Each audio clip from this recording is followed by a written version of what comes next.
seduce y excita. Hay en tus ojos ternura infinita que hace mi cuerpo vibrar y no me puedo controlar. Y nuestro amor es prohibido, sabemos, pero es más fuerte el deseo que tenemos y esta atracción fatal no sé dónde podrá llegar.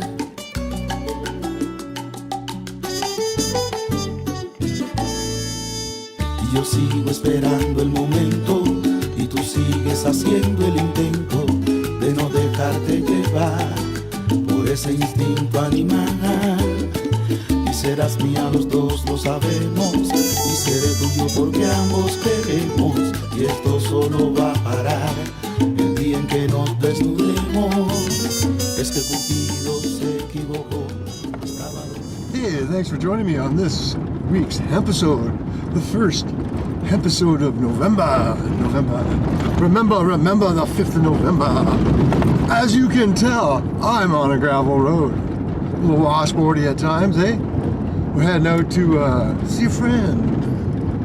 We're going out to see Kim of Marnet Family Farms, but we're not actually going out to Marnet Family Farms. Kim's working at the airbase still. And that airbase is where the, whoa!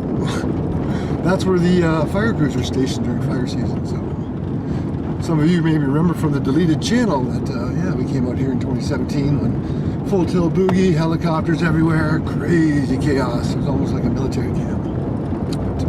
Give you a swing around and show you where we are at the moment in the middle of nowhere here in BC.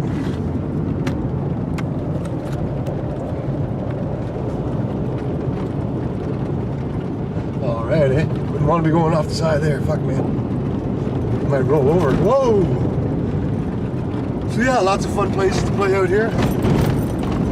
But hey, since legalization happened on the 17th of October, what are you guys thinking from what you heard? Win, lose, or draw? Well, I'm sure those LPU cheerleaders out there, or folks that are invested into the whole cannabis, I'm sure they're thinking, oh yeah, things are fucking great. But social media says otherwise, and even though the mainstream media, the lamestream, is not covering the real what's what, aside from, oh, poor people in Ontario, you don't get no cannabis.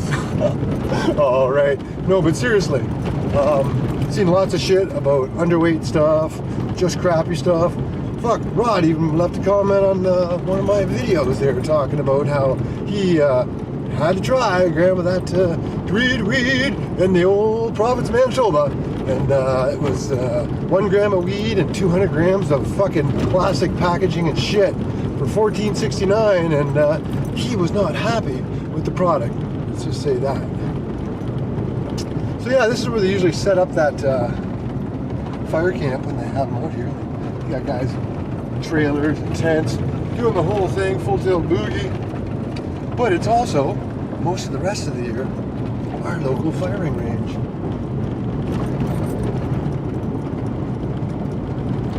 So this is where you come. Come to get your bang bang on. Or your boom boom, depending on the caliber of your stick.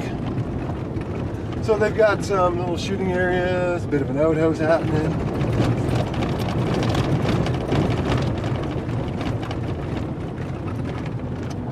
Different yardage targets, and then there's a 200 yarder over there that you can shoot at. This is the end of the runway of the airbase, so yeah, I'll let you guys go. Enjoy the clips for this week's episode, alright? Bless up and take care of yourselves. You can't be here, but I can.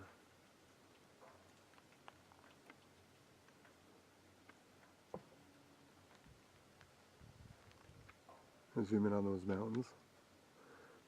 Talioco Valley.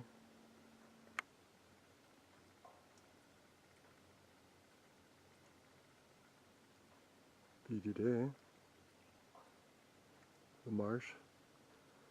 He's actually got a skim of ice on the back edge of the marsh. Oh, and there. Let's go skating. Oh, open water. Be careful. Here's some perspective. That's where we went up, and we went into that clear cut block. You'll see footage of that later. All right.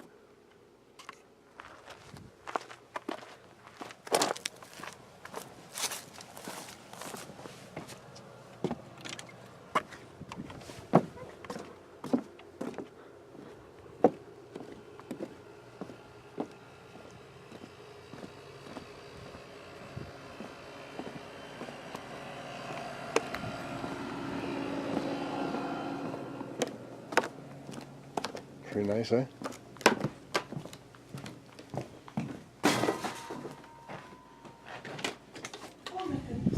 Oh my goodness. Hi! Hi Kim, you're being videotaped. Am I? Yes you are. Hello, Buddha. How are you today? Not bad. I got your message and I thought I'd save you a trip. Fabulous. Awesome. I'm making butter tarts. Butter tarts, cool. I know people that like butter tarts. Hey Karen, are you watching? If you're watching this, I know you like butter tarts. So isn't it a lovely day? Every day is a lovely day when you're on this side of the grass, hon. Yeah, no, it's The sunshine is bonus. yeah, kind of nice that you're noticing the marsh is starting to freeze up, and it's just we're getting lots of ducks. A couple of nights ago there was about 400 ducks on the marsh, and they all got a bit of fright, so they all flew really low for about 10 meters and then settled again. It was so fun. I'm just going to start this noise.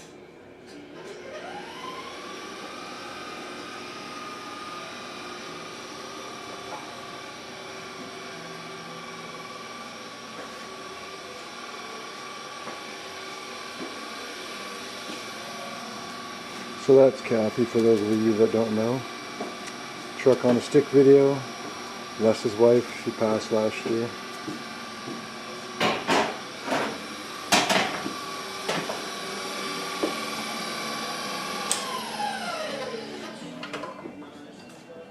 So chicks are good? Excellent. Nice. Yeah, I got footage of Chuck when he came over the other day and grabbed the truck too. Being goofy, you know how. Oh, that's okay. Yeah. There's nothing wrong with that. I'm just going to quickly do this. I should have timed it better and came later. Well, maybe That's all good. half an hour. That's all good. All right, it's mid-morning and Chili Boo's been chucking some wood, so we'll go outside and check that noise out. See how the wood supply is coming along. It's about 0 degrees right now, so that's how come I'm dolled up like this. I'll probably get a little warm as we unload the truck. Hey boys, how's it going? Another beauty day in the Chilcotin. Hey Bella. Where's the rest of the troublemakers? Oh, there's Sausage Roll and Boo Boo. All right. So here's Yeti doing his thing. I know someone suggested making sides, so I was just utilizing that. A little dirty. I have to wash them. So we got some decent sized rounds, and there's some even bigger ones. But wolf, yes, indeed wolf. I gotta say, I love this truck. This is a great fucking truck. He's just so capable. Hey, how's it going there, Drea? You're looking pregnant. Snorkers. Look over there, there's Bacon Bit. Hey, Bacon Bit. McRib, oh. And Enzo. Oh. What are you doing, Bacon Bit? Yeah. All right then. Enough of that noise. Let's get this set up. We're gonna have a big pile when we're done. Speaking of piles, yes, I know.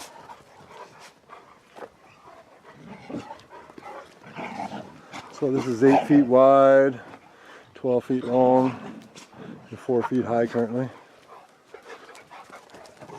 And my wood room downstairs is full. And I have another little pile that I'm going to stack here. A little pile. It's about 6 feet tall, 12 feet wide. Yeah. How much wood could Chili Boo chuck if Chili Boo could chuck wood? Fucking all of it. Alright, let's get on with the show.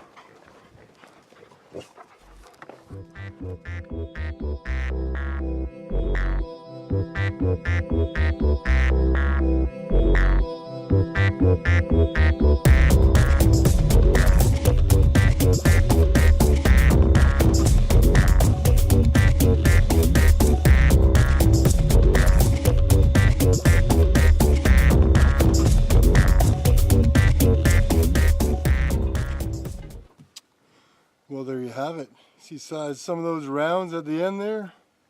Huge, 50, 60, 70 pounds. All right, nice little core cardio session. Oh, look at some of those fucking monsters, eh? Hey, boo. Alrighty, hey, some wood was stacked. I was going to videotape it, but I thought, yeah, you really don't need to see me bend and twist for the fucking 20 minutes or whatever it took me to do this. Great core. What's happening here is obviously I didn't move the generator out of the way because it's kind of temporary for now, but there's some of those big ass rounds. The row behind that's got some bigger ones.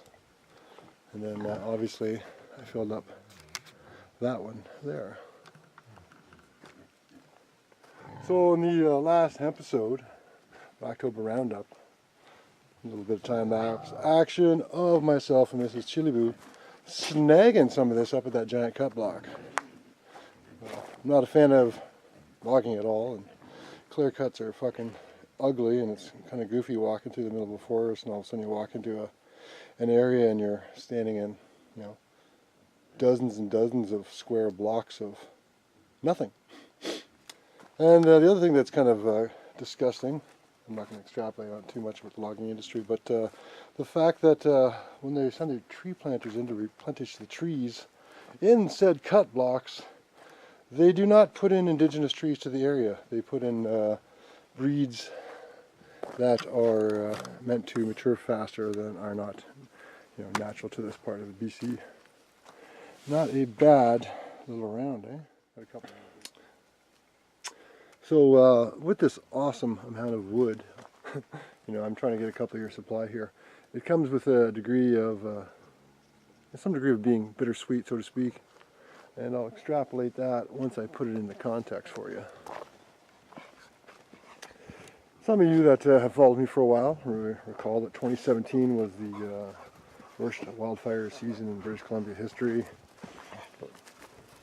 1.2 million hectares burnt. Luckily no lives were lost. Several properties were obviously affected, and I documented it the 77 days that we were on evacuation alert. 2018 turned out to be the second worst fire season in history. But yeah, so here's my next door neighbors, and as you can see they have a lovely selection of rounds too. And my other neighbor over there, creepy neighbor, zooming in with the camera, they also have a nice selection. Now these two folks are both native families, and here's where the little curveball comes in. Due to those 2017 wildfires, donations given to the Red Cross in response to the outcry for, you know, help. We're kind of fucked out here for a while, but anyways, so some of that money this summer was earmarked. $200,000 was given to the Seidel native community that's about 8 kilometers in the direction that we're walking, and they were to go to the cut block because Seidel also owns a small forestry company, cut down a bunch of timber like they did, and then every single household in this area, so you know, I'm talking maybe in a 20-kilometer area around here out in Colton, every household was to get 10 cords. Those two households got 10 cords. Since August, the reservation has been sending trucks like mine with 20-foot trailers, and they've just been clearing the fucking shit out of all that wood that's up on that clear cut. I was up there on the weekend grabbing a load, ran into some native folks that we knew, and they were kind enough to tell us that the reservation still had 20 houses that were going to get 10 cords apiece. Now, that load there that you saw me unload this morning, I grabbed that. When I was up there grabbing that, 3 big trucks like mine came up with trailers, and they are just fucking clearing shit out. But anyways, let's go inside and, I don't know, maybe do a basket. Mid-afternoon dab. I'm not quite sure.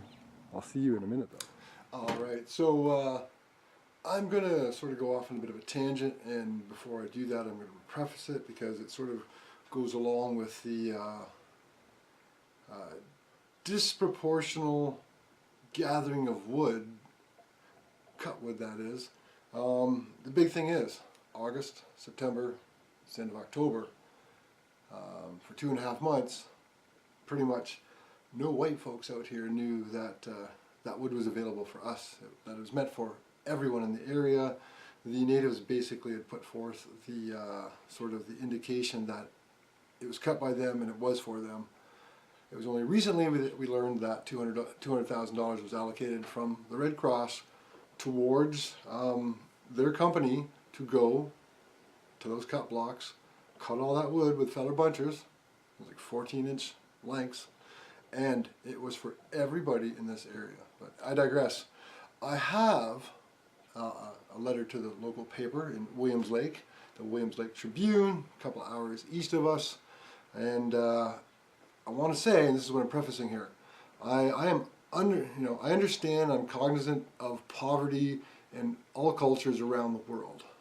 I know the injustices done to different peoples in North America, South America, all around the world throughout history. And I'm not someone that has considered myself to be racist. After studying theology, was happy to say that I was sort of colorblind to one's race and religion, but I'm not going to go off on that tangent. So I'm going to read this, and I have to say right now, I agree with this. It is the situation that is going on here.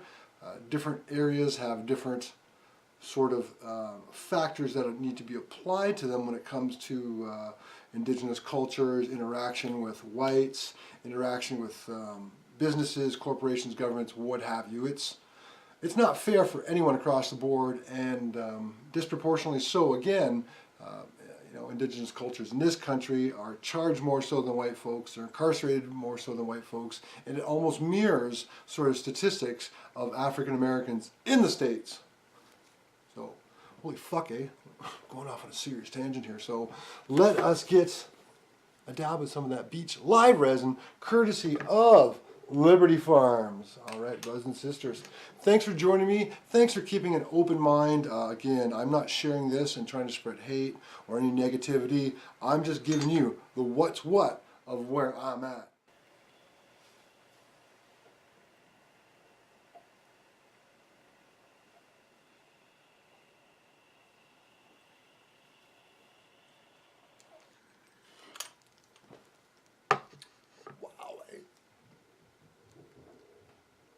Yabba dabba doo, Scooby Doo, how are you? All right, Reggie. So the gentleman that's writing this letter in, I am a lifelong outdoorsman, a resident hunter, a fisherman and lover of the outdoors and the wild. I'm a caretaker and a conservationist, but I'm also a realist that does not subscribe to the use of rhetoric or threat for personal gain. So, Chief Joe Alphonse, he's the elected official for the Chilcotin National Government out here, the TNG, uses sensationalism and bullying to get what he wants. And when he doesn't get his way, he hides behind his traditional rights and the umbrella of reconciliation to sway the masses. Make no mistakes, his intentions are to shut out all resident hunting down, and in doing so, is setting precedent for other First Nations to make the same claims and demands. Now, for those who aren't hunters, did you know that most resident hunters only hunt a couple of weeks at best during hunting season? The entire hunting season is typically less than 3 months, September to December, with many restrictions or limited entry hunting only. Limited entry hunting, for those who are not cognizant of that, is, for example, moose in this area, or if I wanted to go up north and get a tag for a bison, you pay X amount of dollars to be entered into a draw, and you may or may not get a tag to go hunting. So even if you get a tag, that doesn't mean if you go hunting you're going to get something to fill your tag. So, with many restrictions or limited entry hunting only. Did you know that First Nations can hunt year-round? They can shoot any sex, any species, pregnant cows, does, calves, fawns, it doesn't matter. They can hunt moose when the snow is 5 feet deep. They can use snowmobiles and ATVs. They are also not required to harvest an entire animal. I have personally witnessed several carcasses where only the hindquarters were removed and the remainder left to rot. Why doesn't this make the media? About the harvesting, partial harvesting, I can say that myself, being in the woods, I've come across animals that were partially harvested. Usually the back strap is taken and that's it. So I don't know who's responsible for that because I wasn't there when the animal was taken down or processed. So, gentleman goes on to say, I'm not trying to start a fight, but let's start being honest about the issues. Resident hunters deserve a voice too. I'm tired of this being a one-sided argument. Moose populations have declined. Let's just go on another tangent briefly here. Gotta love moose. Moose is just good, great meat. Bison, elk, and moose are my three favorite. Then, you know, like pigs and cows. Anyways, this area where I live in the Chilcotin, moose are not indigenous there. Moose did not happen to be in this area 175 years ago. When logging came in the late 1860s and started doing what it did with the first old growth clear cuts, the environment changed, and when it changed, the animals in it changed. This used to be elk area. Now, that's a fucking shame. That is a real fucking shame. But logging initiated the change in the environment which brought in the moose. So, anyways, moose populations have declined, but not because of mismanagement of wildlife. I've hunted the Caribou Chilcotin area for over 30 years, and I can tell you there are many contributors such as predation, and increased road access, reduced forage due to forest broadleaf tree spraying, ticks, and loss of wildlife corridors, etc. There is a battle to fight on behalf of wildlife, and it should be a science-based without a political agenda. Again, you know, I agree with a lot of points this individual is making. Now, if the ministry wants to sign a co-management agreement with the First Nations, then they need to invite resident hunters to the table as well. That's what's going on. The First Nations are interacting with our provincial government so that, you know, it's like, oh, you folks, you can't go hunt over here anymore. So, but the natives could go and hunt, even though they say they're not going to hunt. The 2017 wildfires that Chief Alphonse claims have affected the moose population and added additional stressors were a very tiny proportion of the Chilcotin traditional territory, and yet the chief has asked for all limited entry hunting to be prohibited this year. So that's basically for the whole fucking area. I can assure you that moose handle wildfires just fine, and moreover, moose that were outside the wildfire zones would have felt zero effects from the wildfires. And in our previous history, native cultures used to have firekeepers that would designate certain areas of reservations or where their land was to be burnt. So hayfields over here may be burnt this year, horses and animals would be grazed over here, same with berries and whatnot. So that was a thing that happened, and it was an excellent form of conservationism and management by indigenous peoples originally. It became a hangable offense to do that in the 1860s when big commercial logging started happening. Anyways, it goes on to say, in fact, First Nations have used self-started wildfires for years to create new forage and browse for ungulates. So, in case you didn't know what the ungulate is, you might want to Google that. This is yet again an example of fear-mongering playing to the heartstrings of people that would not know better. Illegal blockades are not the answer. Now, when I say illegal blockades, there's a certain area of the TNG that in 2014, for the first time in Canadian history, the Canadian government gave back a like 1,400 square kilometer chunk and said, okay, we're giving this back to you because we took this when we shouldn't have. And it goes back to the 1860s in this area. There's some crazy history in this area. Some Chilcotin chiefs were hung by the colonial British government. And, you know, some blankets with disease were given out to natives, and it was all because they wanted to put a road through this area going to the west coast, and they had to get the fucking natives out of the way. But it kind of backfired because the natives went, fuck you, killed a couple of white folks. White folks were like, oh my god, the natives are freaking out. The British government at the time in BC said, hey, native chiefs, come on up to Quesnel. We're going to have a powwow, we're going to talk about shit. So these 4 chiefs showed up there, and yeah, they got hung. So Federal government said sorry a couple of years ago about that. 100 and whatever years later, there's a big thing. I'm not trying to downplay that, but yes, there's blockades around where you'll come across folks out in the middle of nowhere, armed, that are going, yeah, you're white, you're not indigenous, you can't come in this area. So, again, between stuff like that happening, geopolitical, them wanting to put the pipeline to the north, again, that's going through different Native communities, some which are selling out to the government, some are which are standing up for their quote-unquote traditional rights. It is a clusterfuck in the wild, wild west. That is BC, my friends. Holy shit, people don't know. Good dab, eh? Very good dab. So, I'll go on. See, other hunters have also described intimidation techniques being used, or their hunting camps are being vandalized. So, this is something that's happening. If you ask most resident hunters their opinions, you'll likely find a willingness to forego the limited hunting entries if the First Nations were treated equally and also bound not to hunt.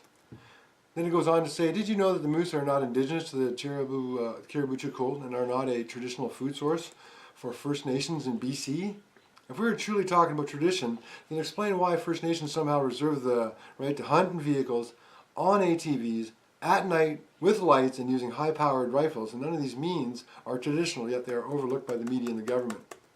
So, I don't know where you're from, but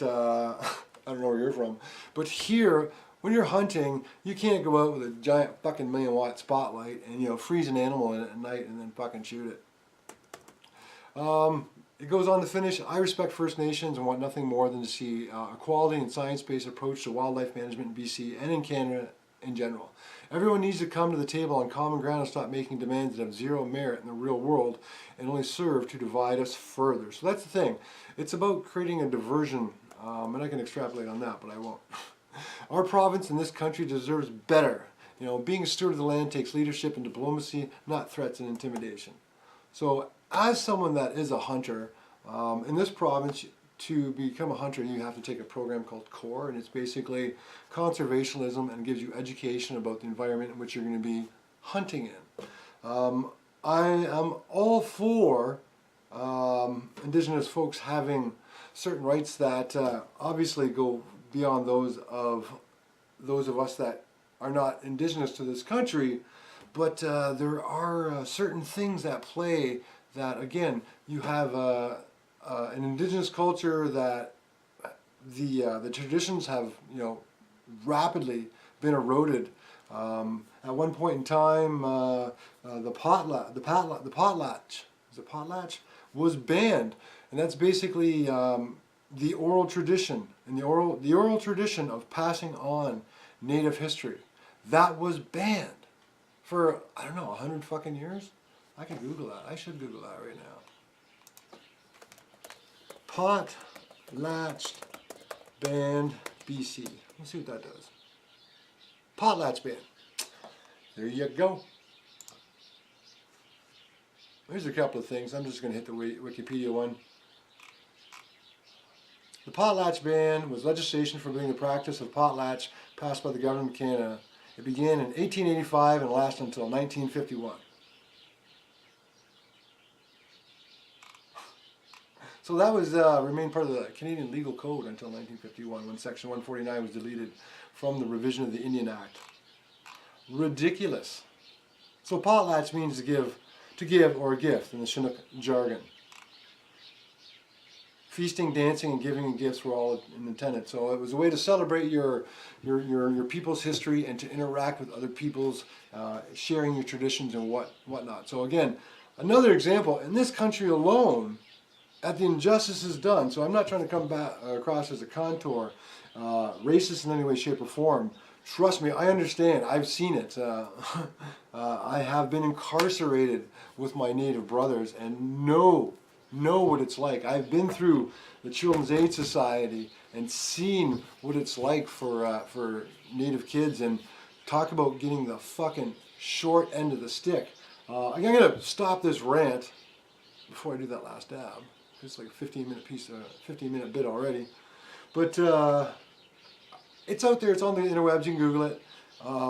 Turn of the century in the Americas, below the 49th. was at certain times in certain cultures, and I'm thinking this might be an East Coast thing, they would take X amount of braves out of a native village, and he would go to the white folks, and the white folks would give, you know, the same amount of young white boys or whatever the fuck it was, whatever the age was, to go to the native communities and learn their cultures. And after X amount of time had passed and it was time for them to go back to their respective cultures, when the native youth came back from being immersed in the white culture, they were fucking idiots. They had lost all their skill sets. And on the opposite end of the spectrum, the whites had come over to the native culture, had gained more skill sets and became real men, and didn't want to go back to their culture. So I get that shit.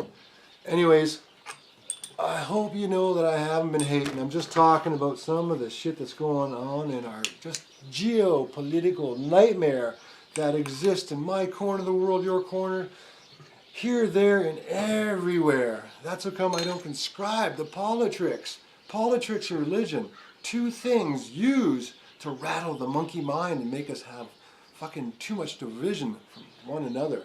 We need to unite.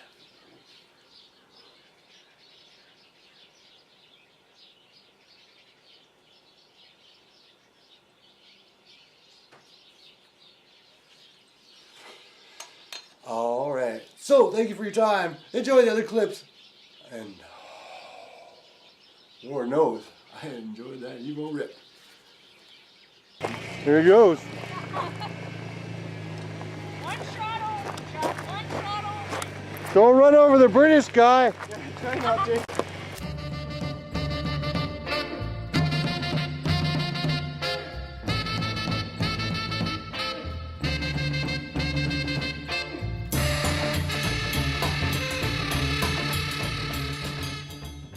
didn't do a real good job backing in, but I got it in. Yeah, That's all that matters. Yeah, that's all that matters. What have you got to say to the folks at home, Chuck? You know, millions of people are going to see this on the interwebs. I'm that popular. Ford pickups are great. There you go. That's why I'm dragging it.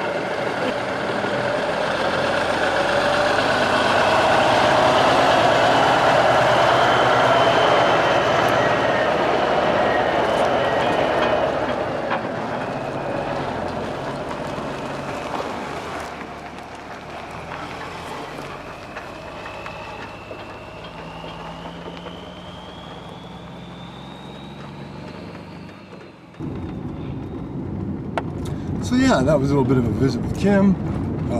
Didn't stick around enough for long enough for those pecan butter tarts, but did score a couple of banana muffins and some empty egg cartons because yeah, Burnett Family Farms, one of those customers that has some of our phytocannabinoid chicken eggs on their menu.